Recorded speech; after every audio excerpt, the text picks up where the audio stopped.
Hi friends, అందరికీ నమస్కారం. So ఇక్కడ ప్రాఫిట్ చూసి నవ్వుకోకండి. జస్ట్ ఎంత 470 రూపీస్ ప్రాఫిట్ మాత్రం బుక్ చేయడం జరిగింది. నాకు వర్క్ ఉండడం వల్ల బయటికి వెళ్ళిపోతున్నాను. సో ఇక్కడ వచ్చేసి 35,000 క్యాపిటల్. ఓకే, మరి ఈ 35,000 క్యాపిటల్లో నేను యూజ్ చేసిన మార్జిన్ వచ్చేసి ఎంత అండి? జస్ట్ 15,000 క్యాపిటల్ మాత్రమే యూజ్ చేయడం జరిగింది. దానికి ఇక్కడ ఎంత అంటే నాకు 560 రూపీస్ కనబడింది. బట్ నేను ఎగ్జిట్ అయ్యేసరికి ఎంత 470 రూపీస్ ప్రాఫిట్ అని రావడం జరిగింది. అయితే ఇక్కడ మీరు గుర్తుంచుకోవాల్సిన విషయం ఏంటిదంటే, నేను ఎంట్రీ తీసుకునే సమయంలో ఇది లేట్ అనేది కావడం జరిగింది. నేను ఎంట్రీ ఎక్కడ ప్లేస్ చేయాలి? యాక్చువల్గా ఇక్కడ ప్లేస్ చేయాల్సి ఉండే. ఎక్కడ అంటే ఇక్కడ ప్లేస్ చేయాల్సి ఉండే. ఇక్కడ 98.84 పైసలు ఇక్కడ ప్లేస్ చేయాల్సి ఉండే. బట్ ప్లేస్ మాత్రం ఎక్కడ అంటే 20 పైసలు కింద అయింది. అంటే అక్కడ ఒక 200 రూపీస్ ప్రాఫిట్ అనేది వెళ్ళిపోయింది. సో ఇక్కడ ఎందుకు ఎంట్రీ తీసుకున్న విషయం చెప్పిన తర్వాత మరి రేపటి నుండి నేను ఏం చేస్తాను అంటే, ఏంటది మార్నింగ్ 9:15 to 2:20 వరకు 2:20 వరకు ఎన్ని ట్రేడ్స్ తీసుకోవచ్చు, ఈక్విటీలో కూడా తక్కువ క్యాపిటల్ తోటి ఏ విధంగా మనం లాభాలను తీసుకోవచ్చు అనే విషయాలను వివరించడానికి ప్రయత్నం చేస్తాను. ఈరోజు లాజిక్ అనేది చూద్దాం. ఫస్ట్ విషయం ఏంటిదంటే, నిన్న ఇందులో మార్కెట్ ఏం చేసింది? గత 3 రోజుల నుండి మార్కెట్ను ఏం చేసిందంటే కంటిన్యూషన్ ర్యాలీ రావడం జరిగింది. ర్యాలీ రావడం జరిగింది. ర్యాలీ వచ్చిన తర్వాత మార్కెట్లో ఏం కావాలి? చిన్నపాటి కరెక్షన్ రావాలి.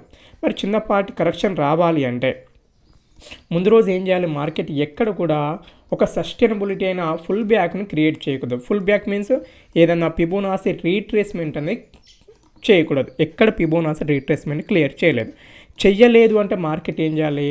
గతంలో మార్కెట్ ఎక్కడైతే చిన్నపాటి అంటే కన్సాలేషన్ జోన్ అవుతుందో అది మన టార్గెట్. ఇక్కడ వరకు నా టార్గెట్ ఉండే. బట్ బిఫోర్ నేను ఎగ్జిట్ అయ్యాను. మనకు కావాల్సిన డబ్బులు అయితే ఇచ్చేసింది. ఓకే, అంటే ఉండుంటే ఎంత అండి? నియర్ 1000 రూపీస్ ప్రాఫిట్ అనేది వచ్చి ఉండే. బట్ నాకు వర్క్ ఉండడం వల్ల వెళ్ళిపోతున్నాను. అందువల్ల ఈరోజు జస్ట్ ఈ చిన్న వీడియోస్ చెప్తున్నాను. మరి లాజిక్ ఏంటిది ఇక్కడ? ఫస్ట్ లాజిక్ ఏంటిది? సో బిఫోర్ డే ర్యాలీ వచ్చింది మార్కెట్. ఎక్కడ కూడా ఏంటది? మార్కెట్ ఒక రీట్రేస్మెంట్ అనేది రాలేదు.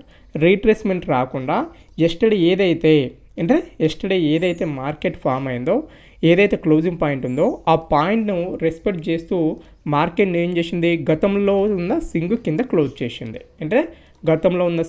క్లోజ్ చేసింది. ఫస్ట్ ఎంట్రీ పాయింట్ ఇక్కడ. సో ఎందుకు ఎంట్రీ తీసుకున్నాను పాయింట్ అనేది అర్థమైంది కదా. టార్గెట్ ఎక్కడి వరకు పెట్టుకోవాలి, దేని ప్రకారం తీసుకున్నాను అనే విషయాన్ని 1 మినిట్లో ఎక్స్ప్లెయిన్ చేయడానికి ప్రయత్నం చేస్తాను. సో ఈ పాయింట్ నేర్చుకోండి. ప్రతిరోజు కూడా ఇలాంటి చాలా విషయాలను నేను ఎక్స్ప్లెయిన్ చేయడానికి ప్రయత్నం చేస్తాను. సర్వసాధారణంగా ఇక్కడ ఏం చేసింది మార్కెట్ అనేది 1 మినిట్లో ఇక్కడ ఓపెన్ అయింది, కిందికి వచ్చిన తర్వాత ఏం చేసింది? ఈ 1 మినిట్ క్యాండిల్లో ఫస్ట్ 1 మినిట్ క్యాండిల్లో బయ్యర్స్ యొక్క స్ట్రెంత్ అనేది చూపెట్టింది. మార్కెట్లో ఏ స్ట్రెంత్ ఉంది? బయ్యర్స్ యొక్క స్ట్రెంత్ అనేది చూపెట్టింది. బట్ చూపెట్టిన తర్వాత మార్కెట్ ఏం చేయాలి?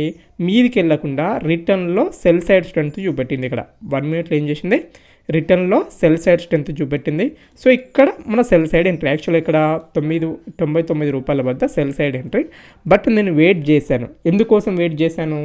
మార్కెట్ ఒకవేళ కనుక ఇక్కడ బౌన్స్ బ్యాక్ అయితే మనం ఇబ్బంది అవుతామని వెయిట్ చేయడం జరిగింది. సో ఇక్కడ మన ఎంట్రీ అనే విషయం చెప్పాను.